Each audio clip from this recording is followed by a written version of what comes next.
ஆவடி சித்த மருத்துவர் மற்றும் அவரது மனைவி கொலை செய்யப்பட்ட விவகாரத்தில் பரபரப்பு தகவல்கள் வெளியாகி இருக்கின்றன. முழு விவரங்களை செய்தியாளர் சதீஷ் மணியிடம் கேட்கலாம்.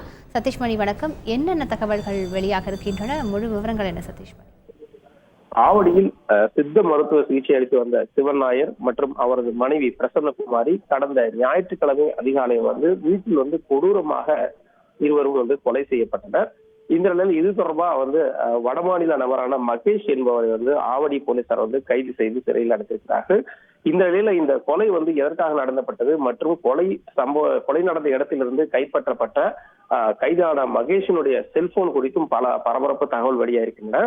இது குறித்து விசாரணை நடத்திய போது கைப்பற்றப்பட்ட மகேஷின் செல்போனில் ஏராளமான பெண்களுடன் தொடர்பில் இருந்து வந்ததாகவும் அவர்களுடன் மணிக்கணக்கில் ஆபாச உரையாடல் நடத்தி இருப்பதையும் அதற்கான விவரங்களையும் போலீசார் கைப்பற்றி இருக்கிறார்கள். மேலும் மகேஷ் அடிக்கடி ஆபாச இணையதளங்களில் அவரோட செல்போன் மூலம் ஏராளமான வீடியோக்களை பார்த்திருப்பதையும் கண்டுபிடித்து அதை அந்த விவரங்களையும் எடுத்திருக்கிறார்கள். ஏற்கனவே இந்த விவகாரத்துல அவர் மன அழுத்தம் காரணமாக சிவன் நாயரிடம் அடிக்கடி சிகிச்சைக்கு வந்திருக்கிறார். அப்போது அவருடைய பார்வை மற்றும் நடவடிக்கை சரியில்லை என கூறி அவரது மனைவியான பிரசன்னகுமாரி கண்டித்திருக்கிறார்.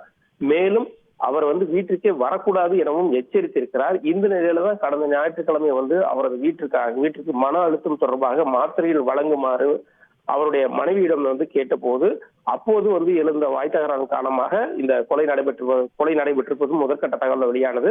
இந்த நிலையில தனி அறையில பிரசன்னகுமாரி இருந்ததால அவரை பாலியல் வன்கொடுமை செய்ய முயன்று அதன் காரணமாக இந்த கொலை நடைபெற்றிருக்கலாமா என்ற கோணத்திலும் ஆவடி போலீசார் தீவிர விசாரணை நடத்தி வருகின்றனர். முழு விவரங்களுக்கு நன்றி சதீஷ் மணி.